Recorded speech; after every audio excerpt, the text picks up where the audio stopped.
O Livro Perdido de Enki, Memórias e Profecias de um Deus Extraterrestre, Zecharia Sitchin. Este livro foi passado a formato digital para facilitar a difusão, e com o propósito de que, assim como você o recebeu, possa fazer chegar a alguém mais.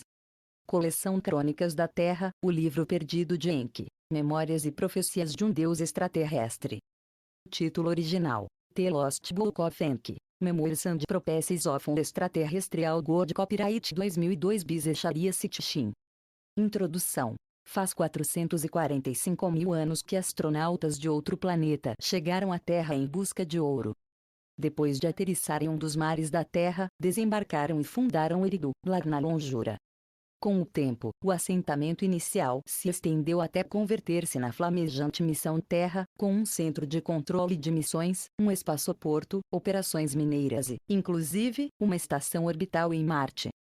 Escassos de mão de obra, os astronautas utilizaram a engenharia genética para dar forma aos trabalhadores primitivos, o Homo sapiens. Mais tarde, o dilúvio varreu a Terra em uma imensa catástrofe que fez necessário um novo começo. Os astronautas se converteram em deuses e lhe concederam a civilização à humanidade, transmitindo-lhe através do culto. Depois, faz uns 4.000 anos, todo o conseguido se desmoronou em uma catástrofe nuclear provocada pelos visitantes no transcurso de suas próprias rivalidades e guerras. Todo o ocorrido na Terra, e especialmente os acontecimentos acontecidos do início da história do ser humano, recolheu Zecharia Sitchin em sua série de Crônicas da Terra, a partir da Bíblia, de tabuletas de argila, de mitos da antiguidade e de descobrimentos arqueológicos. Mas, o que ocorreu antes dos acontecimentos na Terra, o que ocorreu no próprio planeta dos astronautas, Nibiru, que lhes levou, as viagens espaciais, a sua necessidade de ouro e a criação do homem? Que emoções, rivalidades, crenças, morais, ou ausência destas, motivaram aos principais protagonistas nas sagas celestes espaciais? Quais foram as relações que levaram a uma escalada da tensão no Nibiru e na Terra? Que tensões surgiram entre velhos e jovens, entre os que haviam chegado de Nibiru e os nascidos na Terra? E até que ponto o acontecido vinha determinado pelo destino? Um destino cujo registro de acontecimentos do passado guarda a chave do futuro. Não seria prometedor que um dos principais protagonistas, uma testemunha presencial que podia distinguir entre sorte ou fado e destino, registrasse para a posteridade o como, o onde, o quando e o porquê de tudo, os princípios e os finais? Pois isso é, precisamente, o que alguns deles fizeram, e entre os principais destes esteve o líder que comandou o primeiro grupo de astronautas. Tanto peritos como teólogos reconhecem na atualidade que os relatos bíblicos da criação, de Adão e Eva, do Jardim do Éden, do dilúvio ou da Torre de Babel se apoiaram em textos escritos milênios antes na Mesopotâmia, em especial escritos pelos sumérios. Estes, por sua vez, afirmavam com toda claridade que obtiveram seus conhecimentos a respeito do acontecido no passado, muitos deles de uma época anterior ao começo das civilizações, inclusive anterior ao nascimento da humanidade, dos escritos dos Anunnaki, aqueles que do céu à terra vieram, os deuses da antiguidade. Como resultado de um século e meio de descobrimentos arqueológicos nas ruínas das civilizações da antiguidade, especialmente no Oriente Próximo, descobriu-se um grande número destes primitivos textos. Os achados revelaram um grande número de textos desaparecidos, chamando-os de livros perdidos, que, ou se mencionavam nos textos descobertos, ou se inferiam a partir deles, ou era conhecida sua existência devido ao fato que tinham sido catalogados nas bibliotecas reais ou dos templos. Em algumas ocasiões, os segredos dos deuses se revelaram em parte em relatos épicos, como na epopeia de Gilgamesh, que desvelam o debate que teve lugar entre os deuses e que levou à decisão de que a humanidade perecesse no dilúvio, ou em um texto intitulado Atrasis, que recorda o motim dos Anunnaki que trabalhavam nas minas de ouro e que levou à criação dos trabalhadores primitivos, os terrestres. De quando em quando, os mesmos líderes dos astronautas foram os que criaram as composições. Às vezes, ditando o texto a um escriba, como no intitulado A Epopeia de Região Autônoma, no qual um dos dois deuses que desencadearam a catástrofe nuclear tentou culpar a seu adversário. Às vezes, escrevendo os fatos, como ocorre com o livro dos segredos do Thoth, o deus egípcio do conhecimento, que o mesmo deus tinha oculto em uma câmara subterrânea. Segundo a Bíblia, quando o Senhor Deus Yahvé deu os mandamentos a seu povo eleito, inscreveu-os em um princípio por sua própria mão em duas pranchas de pedra que entregou a Moisés no monte Sinai. Mas, depois que Moisés arrojou e rompeu estas pranchas como resposta ao incidente do bezerro de ouro, as novas pranchas as inscreveu o mesmo Moisés, por ambos os lados, enquanto permaneceu no monte durante 40 dias e 40 noites, tomando ditado as palavras do Senhor. Se não tivesse sido por um relato escrito em um papiro da época do faraó egípcio Khufu, Quéops, concernente ao livro dos segredos do Tote, não se teria chegado a conhecer a existência desse livro. Se não tivesse sido pelas narrações bíblicas do Êxodo e do Deuteronômio, nunca teríamos sabido nada das pranchas divinas nem de seu conteúdo. Tudo isto se teria convertido em parte da enigmática coleção dos livros perdidos cuja existência nunca teria saído à luz. E não resulta tão doloroso o fato de que, em alguns casos, saibamos que tenham existido determinados textos, que seu conteúdo permaneça na escuridão. Este é o caso do livro das guerras do Yahvé e do livro do Jasher, o livro do justo, que mencionam-se especificamente na Bíblia. Em ao menos 2 casos, pode-se inferir a existência de livros antigos, textos primitivos, conhecidos pelo narrador bíblico. O capítulo 5 da Gênese começa com a afirmação: este é o livro do Toledot do Adão, traduzindo-se normalmente o termo Toledot como gerações, mas seu significado mais preciso é registro histórico ou genealógico.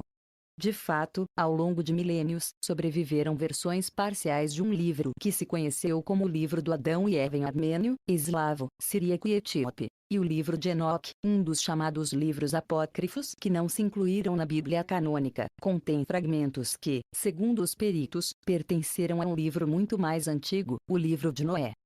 Um exemplo que se menciona com frequência sobre o grande número de livros perdidos é o da famosa Biblioteca da Alexandria, no Egito. Fundada pelo general Ptolomeu depois da morte de Alexandre em 323 AC, disse que continha mais de 500.000 de volumes, de livros inscritos em diversos materiais, argila, pedra, papiro, pergaminho. Aquela grande biblioteca, onde os eruditos se reuniam para estudar o conhecimento acumulado, queimou-se e foi destruída nas guerras que se desenvolveram entre 48 AC e a conquista árabe, em 642 DC. O que ficou de seus tesouros é uma tradução do grego dos 5 primeiros livros da Bíblia hebreia, e fragmentos que se conservaram nos escritos de alguns dos eruditos residentes da biblioteca. E assim como sabemos que o segundo rei Ptolomeu comissionou, por volta de 270 AC, um sacerdote egípcio que os gregos chamaram Maneton para que recolhesse a história e a pré-história do Egito. Em princípio, escreveu Maneton, só os deuses reinaram ali. Logo, os semideuses e, finalmente, por volta do 3100 AC começaram as dinastias faraônicas. Escreveu que os reinados divinos começaram 10.000 anos antes do dilúvio e que se prolongaram durante milhares de anos, presenciando-se no último período batalha e guerras entre os deuses. Nos domínios asiáticos de Alexandre, onde o cetro caiu em mãos do general Seleucus e de seus sucessores, também teve lugar um empenho similar por proporcionar aos sábios gregos um registro dos acontecimentos do passado. Um sacerdote do deus babilônico Marduk, Beroso, com acesso às bibliotecas de tabuletas de argila, cujo centro era a biblioteca do Templo de Jaral, agora no sudeste da Turquia, escreveu uma história de deuses e homens em 3 volumes, que começam em 432.000 anos antes do dilúvio, quando os deuses chegaram à terra dos céus. Em uma lista em que figuravam os nomes e a duração dos reinados dos 10 primeiros comandantes, Beroso dizia que o primeiro líder, vestido como um peixe, chegou à costa desde mar. Era o que lhe daria a civilização à humanidade, e seu nome, passado para o grego, era Oanes. Encaixando muitos detalhes, ambos os sacerdotes fizeram entrega de relatos de deuses do céu que haviam vindo à terra, de um tempo em que só os deuses reinavam na terra e do catastrófico dilúvio. Nas partes e nos fragmentos conservados, em outros escritos contemporâneos, dos 3 volumes, Beroso dava conta especificamente da existência de escritos anteriores à grande inundação, tabuletas de pedra que se ocultaram para as proteger em uma antiga cidade chamada Sipar, uma das cidades originais que fundaram os antigos deuses. Embora Sipar fosse arrasada pelo dilúvio, igual ao resto das cidades antediluvianas dos deuses, apareceu uma referência aos escritos antediluvianos nos anais do rei Assírio Assurbanipal, 668-633 AC.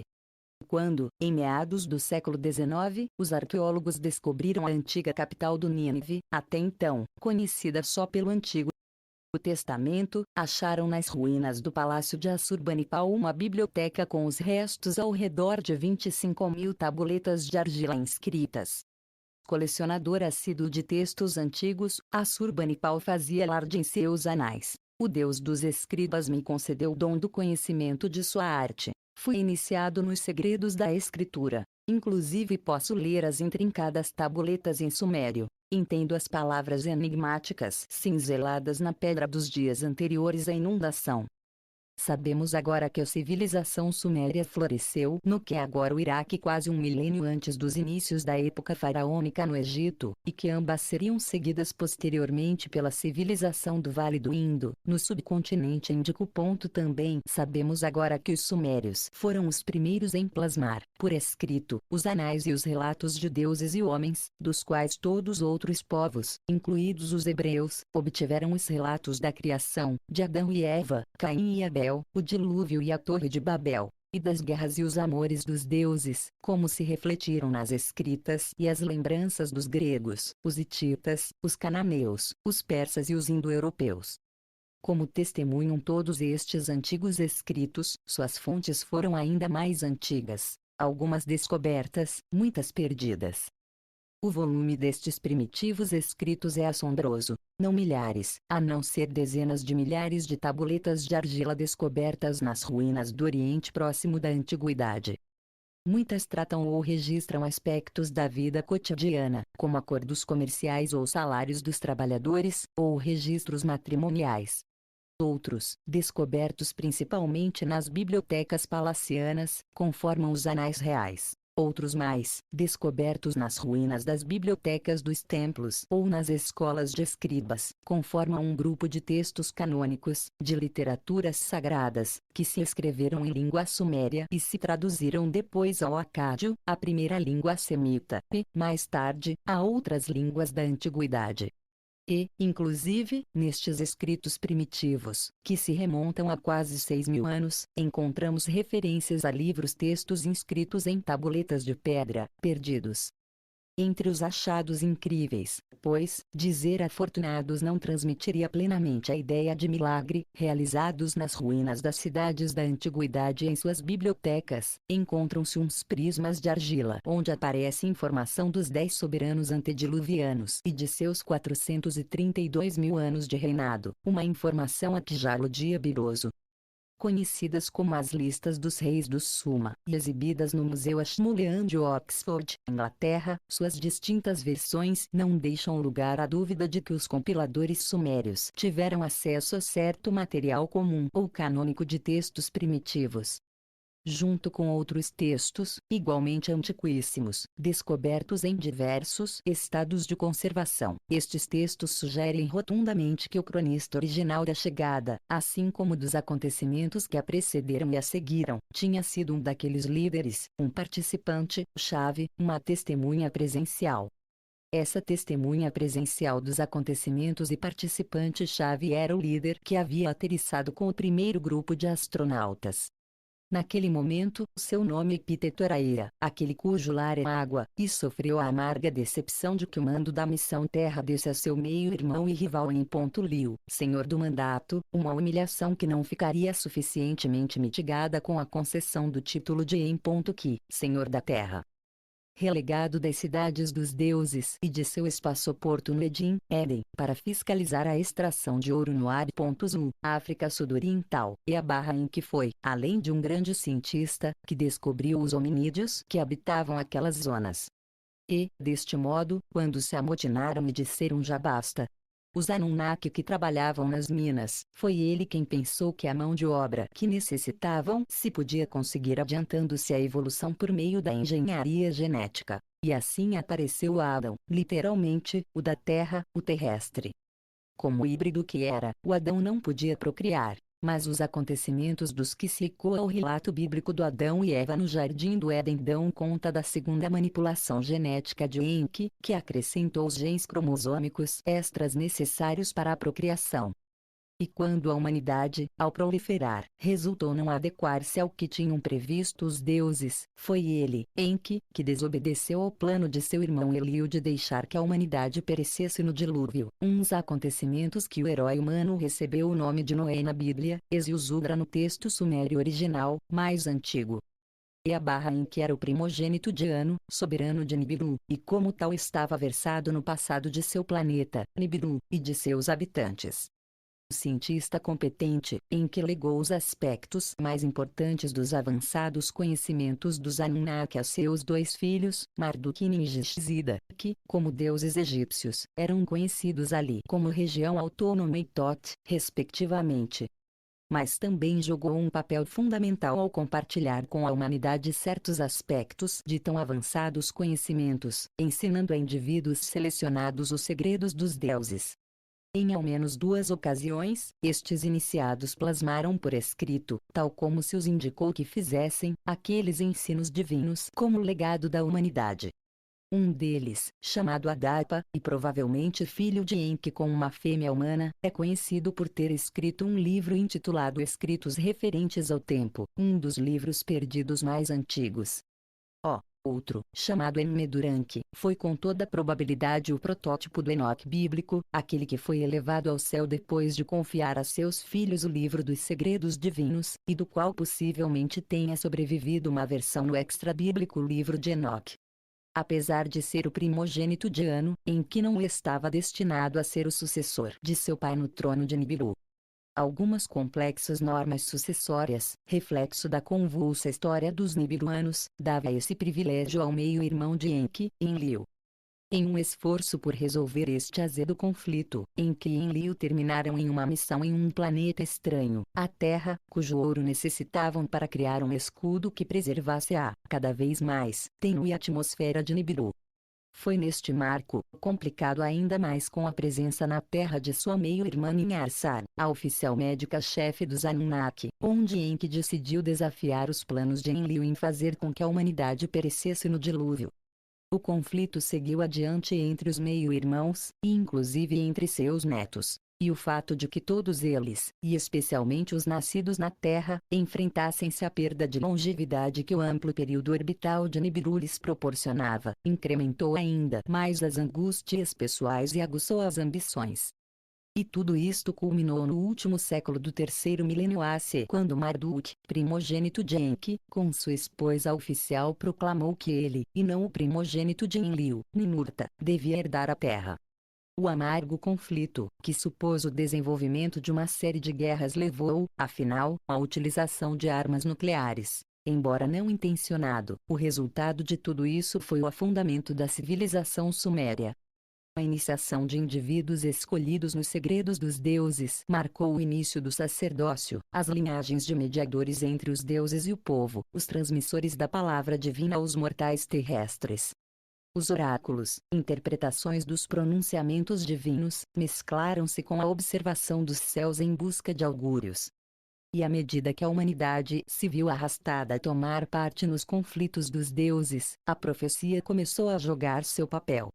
De fato, a palavra para designar a estes porta-vozes dos deuses que proclamavam o que ia passar, Nabi, era o epíteto do filho primogênito de Marduk, Nabu, que em nome de seu pai exilado, tentou convencer a humanidade de que os signos celestes indicavam a iminente supremacia de Marduk. Este estado de coisas levou à necessidade de diferenciar entre sorte e destino.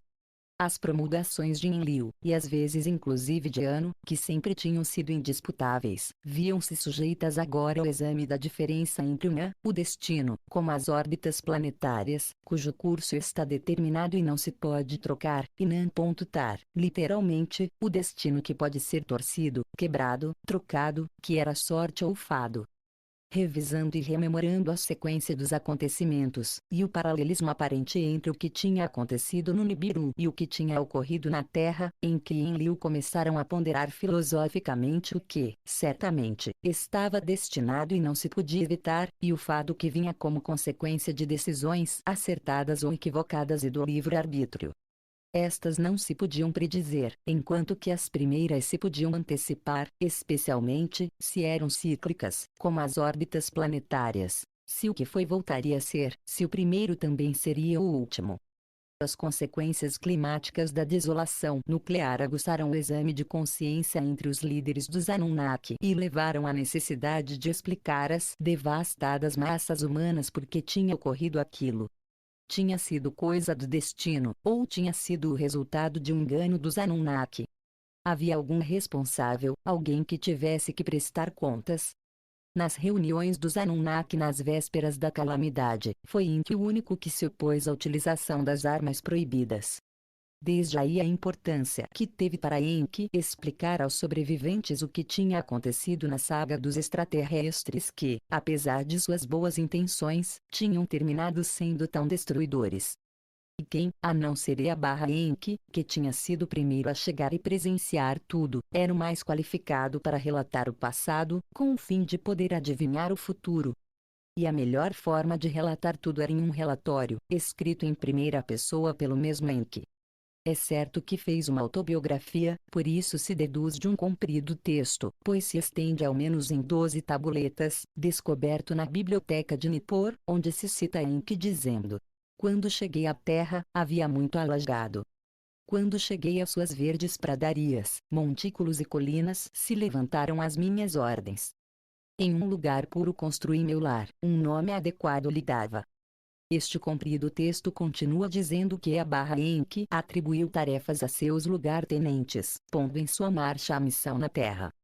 Outros muitos textos, que relatam diversos aspectos do papel de Enki nos acontecimentos que seguiram servem para completar o relato de Enki. Entre eles há uma cosmogônia, uma epopeia da criação, em cujo núcleo se acha o próprio texto de Enki, que os peritos chamam a Gênese do Eridu. Neles, incluem-se descrições detalhadas do desenho de Adão, e contam como outros Anunnaki, Varão e Fêmea, chegaram até Enki em sua cidade de Eridu para obter dele uma espécie de disco de dados onde se achavam codificados todos os aspectos da civilização. E também há textos da vida privada e dos problemas pessoais de Enki, como o relato de suas intenções para conseguir ter um filho com sua meio-irmã Ninharsar, suas promíscuas relações tanto com deusas como com as filhas do homem e as imprevistas consequências que se derivaram de tudo isso. O texto do Atrasis joga luz sobre os esforços de Anu por acautelar um estado das rivalidades em que Enlil ao dividir os domínios da terra entre eles. E os textos que registram os acontecimentos que precederam ao dilúvio refletem quase palavra por palavra os debates do Conselho dos Deuses sobre a sorte da humanidade e o subterfúgio de Enki, conhecido como o relato de Noé e a Arca, relato conhecido só pela Bíblia, até que se encontrou uma de suas versões originais mesopotâmicas nas tabuletas da epopeia de Gilgamesh. As tabuletas de argila sumérias e cádias, as bibliotecas dos templos babilônicos e assírios, os mitos egípcios, hititas e cananeus, e as narrações bíblicas formam o corpo principal de memórias escritas dos assuntos de deuses e homens. E pela primeira vez na história, este material disperso e fragmentado foi reunido e utilizado, da mão de Zecharia Sitchin, para recriar o relato presencial de Enki, as lembranças autobiográficos e as penetrantes profecias de um deus extraterrestre. Apresentado como um texto que tivesse ditado Enki a um escriba escolhido, um livro testimonial, para ser descoberto no momento apropriado, traz para a mente as instruções de Yahvé ao profeta Isaías, século VII AC. Agora veem, escreve-o em uma tabuleta selada, grava-o como um livro, para que seja um testemunho até o último dia, um testemunho para sempre. Isaías 30,8, ao tratar do passado, o mesmo em que percebeu o futuro. A ideia de que os Anunnaki, exercitando o livre-arbítrio, eram senhores de sua sorte, assim como da sorte da humanidade, desembocou, em última instância, na constatação de que se tratava de um destino que, depois de todo o dito e feito, determinava o curso dos acontecimentos. E, portanto, como reconheceram os profetas hebreus, o primeiro será o último. O registro dos acontecimentos ditado por Enki se converte, assim, no fundamento da profecia, e o passado se converte em futuro. Atestado, palavras de Endubsar, escriba mestre, filho da cidade de Eridu, servo do Senhor Enki, o grande Deus. No 7º ano depois da grande calamidade, no 2º mês, no 17º dia, fui chamado por meu mestre o Senhor Enki, o grande Deus, benévolo Criador da humanidade, onipotente e misericordioso. Eu estava entre os sobreviventes de Eridu que tinham escapado à árida estepe quando o vento maligno estava se aproximando da cidade.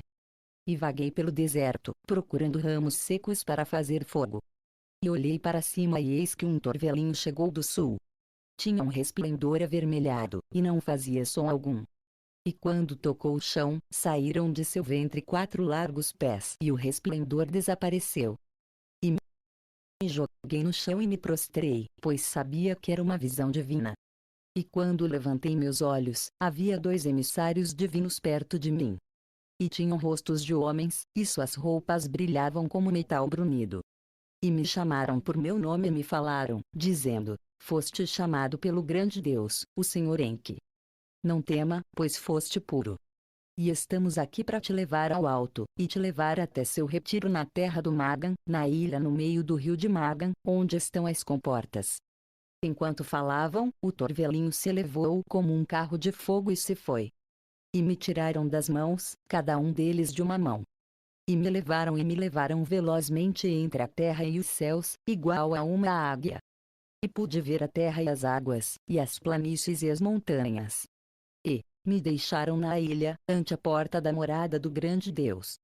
E no momento em que me soltaram das mãos, um resplendor como nunca tinha visto me envolveu e me afligiu, e caí ao chão como se tivesse ficado vazio do espírito de vida. Meus sentidos vitais voltaram para mim, como se despertasse do mais profundo dos sonhos, quando escutei o som de uma voz me chamando. Estava em uma espécie de recinto. Estava escuro, mas também havia uma aura. Então, a mais profunda das vozes pronunciou meu nome outra vez. E, embora pudesse escutá-la, não saberia dizer de onde vinha a voz, nem pude ver quem estava falando. E respondi: aqui estou. Então, a voz me disse: Endubsar, descendente de Adapa, escolhi-te para que seja meu escriba, para que ponha por escrito minhas palavras nas tabuletas. E de repente apareceu um resplendor em uma parte do recinto. E vi um lugar disposto como o lugar de trabalho de um escriba, uma mesa de escriba e um tamborete de escriba, e havia pedras finamente lavradas sobre a mesa. Mas não vi tabuletas de argila nem recipientes de argila úmida. E sobre a mesa só havia um estilete, e este reluzia no resplendor como não o tivesse podido fazer nenhum estilete de cano. E a voz voltou a falar, dizendo: Endubsar, filho da cidade de Eridu, meu fiel servo. Sou seu senhor Enki. Lhe convoquei para que escreva as minhas palavras, pois estou muito turbado pela grande calamidade que desceu sobre a humanidade. É meu desejo registrar o verdadeiro curso dos acontecimentos, para que tanto deuses como homens saibam que minhas mãos estão podas. Do grande dilúvio, não tinha descido uma calamidade tal sobre a terra, os deuses e os terrestres. Mas o grande dilúvio estava destinado a acontecer, mas não a grande calamidade. Esta, faz 7 anos, não tinha que ter ocorrido. Podia-se ter evitado, e eu, Enki, fiz tudo o que pude para impedi-la. Mas, vai. Fracassei. E foi sorte ou foi destino? O futuro julgará, pois ao final dos dias um dia do julgamento haverá.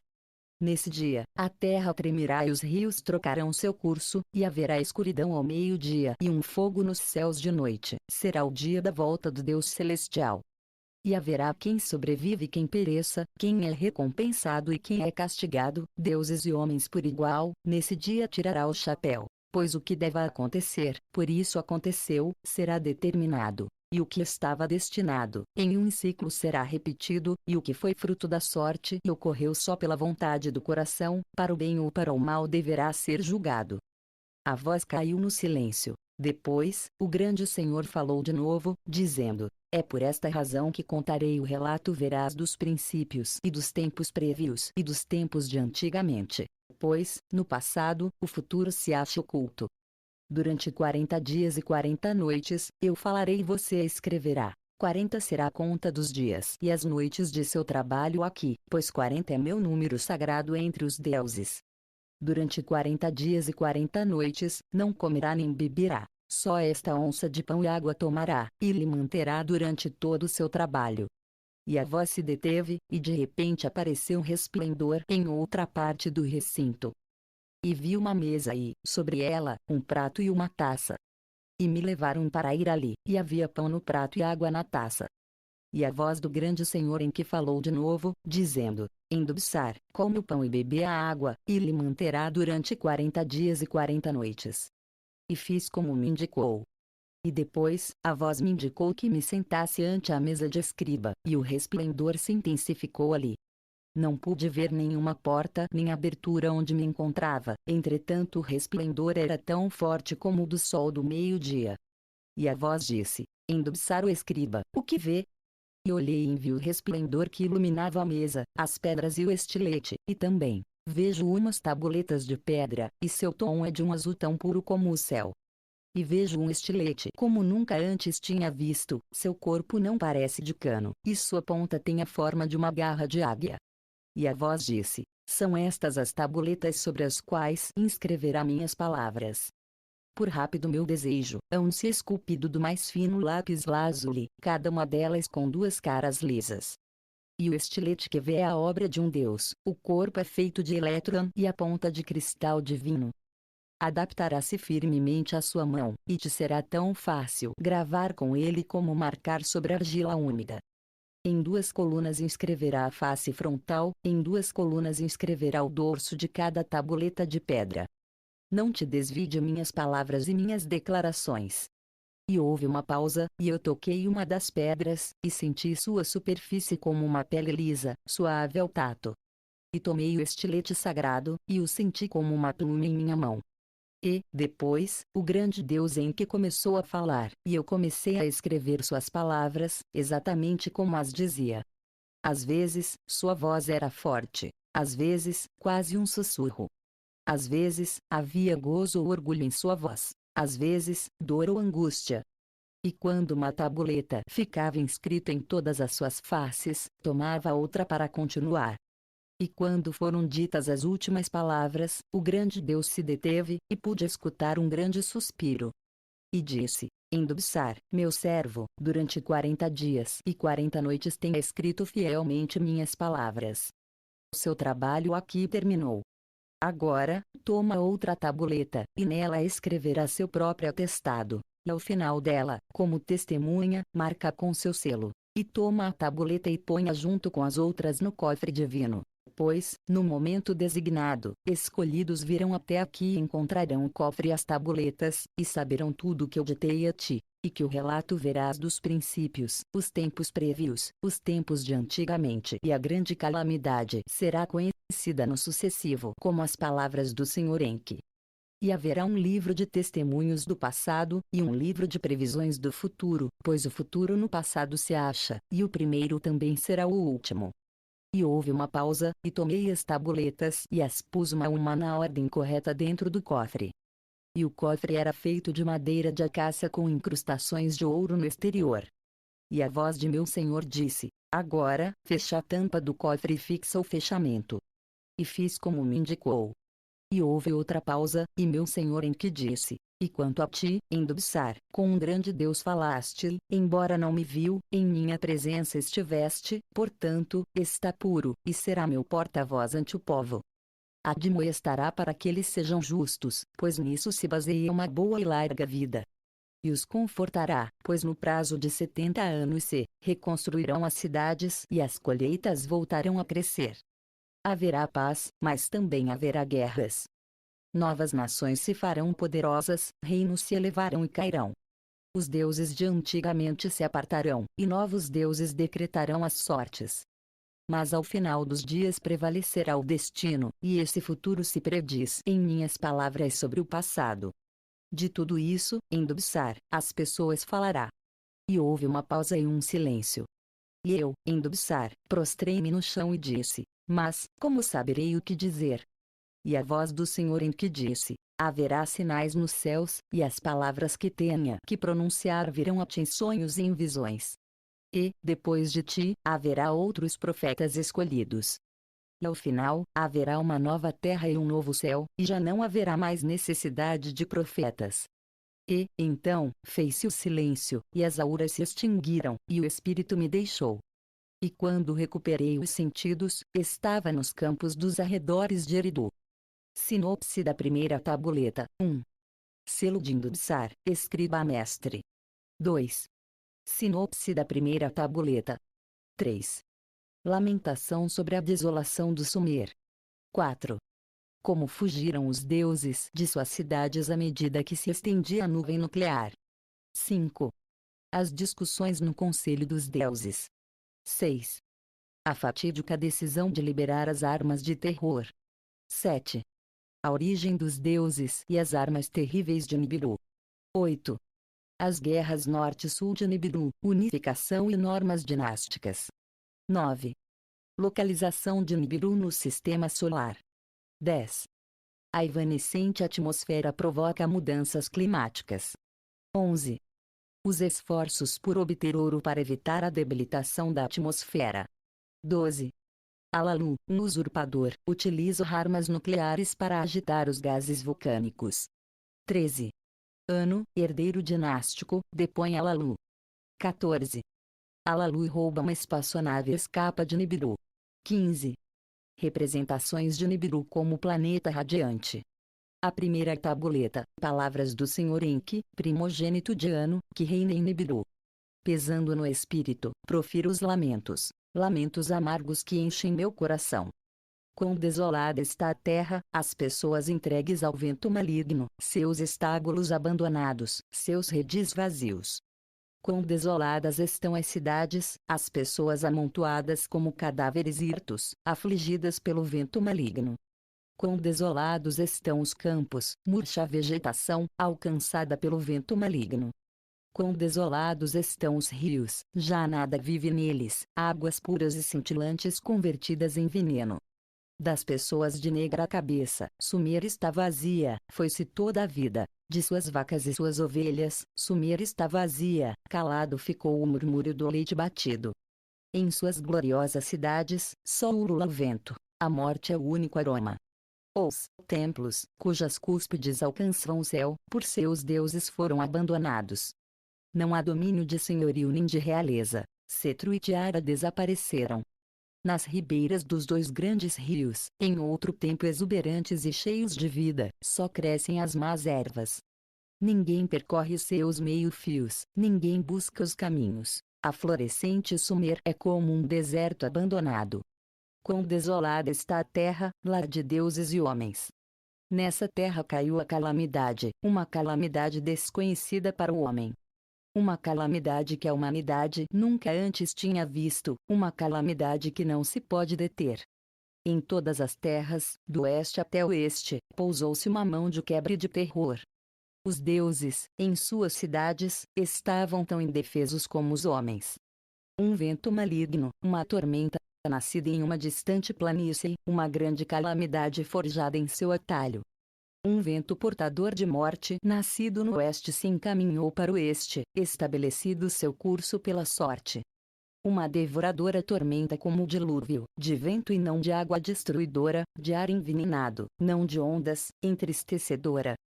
Pela sorte, que não pelo destino, engendrou-se. Os grandes deuses, em seu conselho, a grande calamidade provocaram. Enlil e Ninharsago permitiram. Só eu estive suplicando para que se contivessem. Dia e noite, por aceitar o que os céus decretam, argumentei, mas em vão.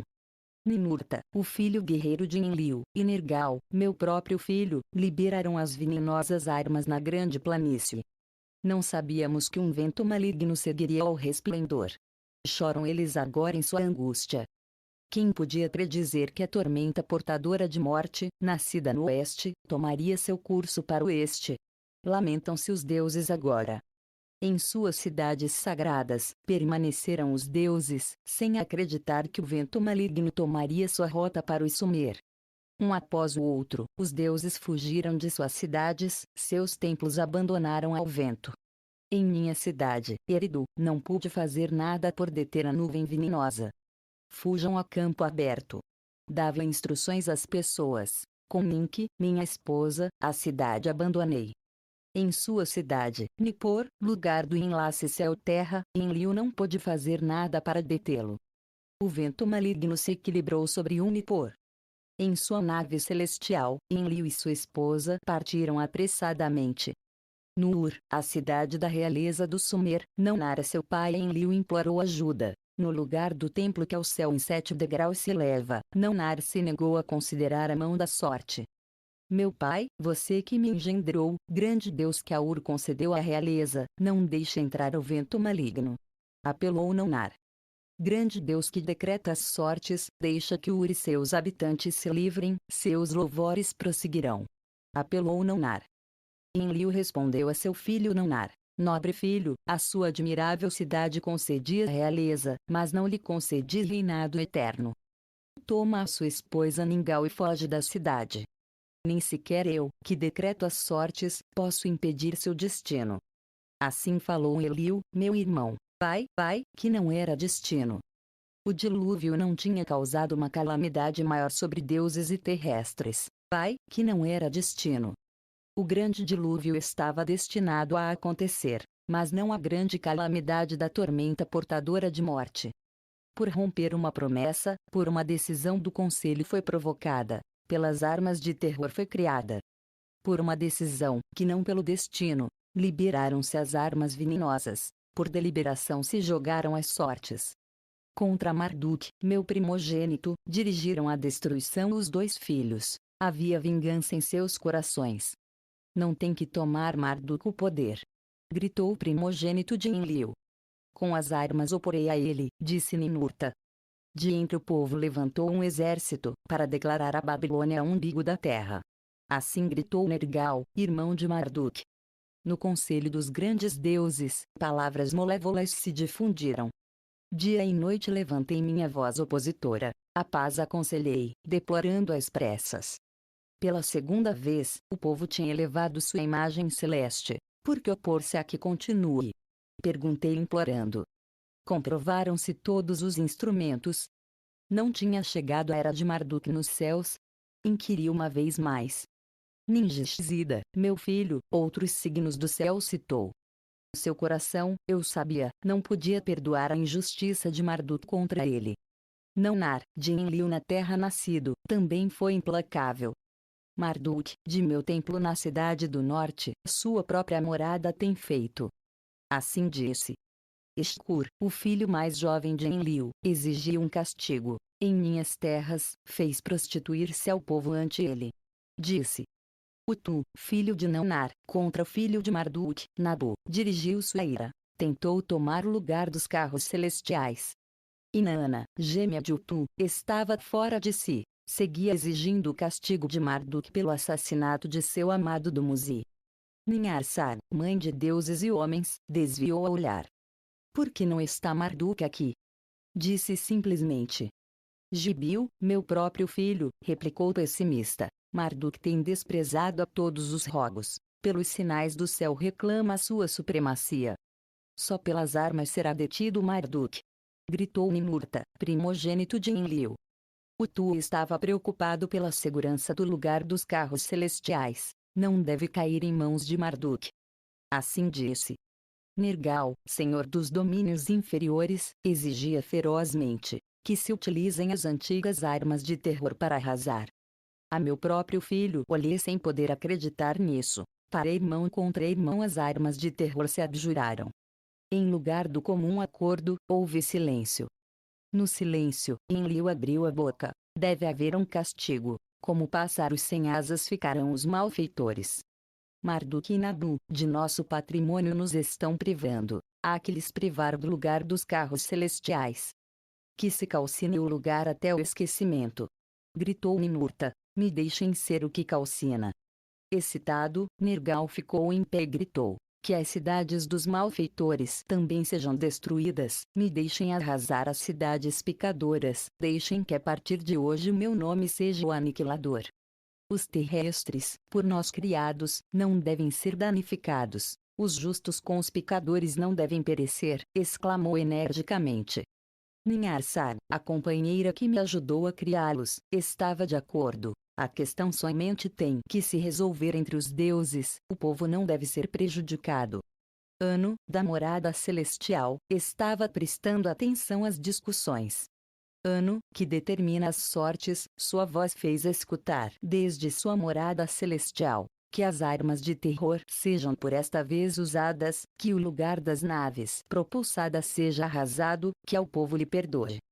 Que Ninurta seja o calcinador, que Nergal seja o aniquilador. E assim Enlil a decisão anunciou. A eles um segredo dos deuses revelarei, o lugar oculto das armas de terror lhes desvelarei. Os 2 filhos, um meu, um dele, em sua câmara interior Enlil convocou. Nergal, quando voltou junto a mim, desviou o olhar. Pai! Gritei sem palavras, o irmão se revoltou contra o irmão. Acaso por sorte tem que repetir os tempos prévios? Um segredo dos tempos de antigamente os revelou Enlil a eles, as armas de terror às suas mãos confiou. Enfeitadas de terror, com resplendor se desataram, tudo o que tocam, em um montão de pó o convertem. Para irmão contra irmão na terra foram abjuradas, nenhuma região afetar. Então, o juramento se violou, como uma vasilha rota em inúteis partes. Os 2 filhos, plenos de gozo, com passos rápidos da câmara de Enlil emergiram, para a partida das armas.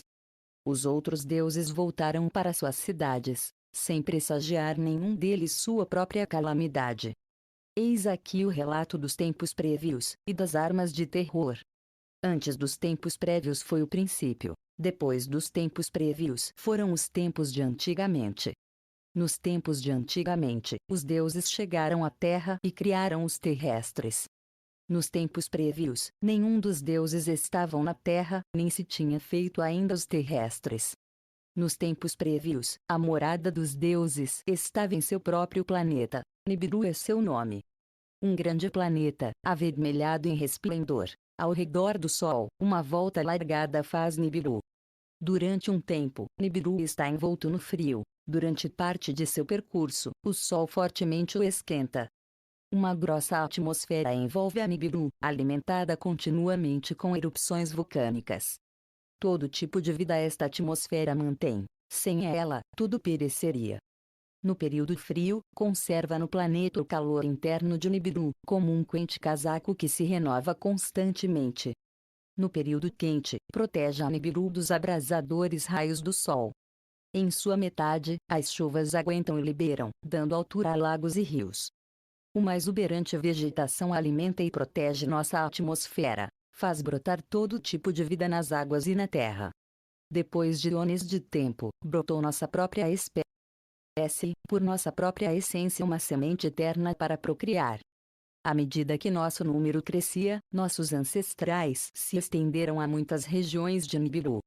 Alguns cultivaram a terra, as criaturas de 4 patas apacentavam.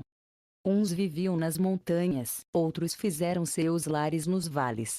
Houve rivalidades, tiveram lugar usurpações, houve conflitos, e os paus se converteram em armas. Os clãs se reuniram em tribos, e logo 2 grandes nações se enfrentaram entre si. A nação do norte contra a nação do sul tomou as armas.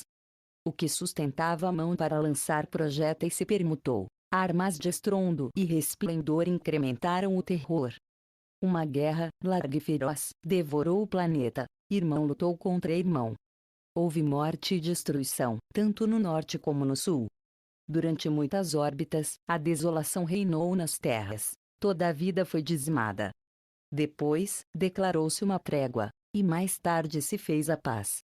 Que as nações se unam, disseram os emissários entre si. Que haja um trono em Nibiru, um rei que reine sobre todos.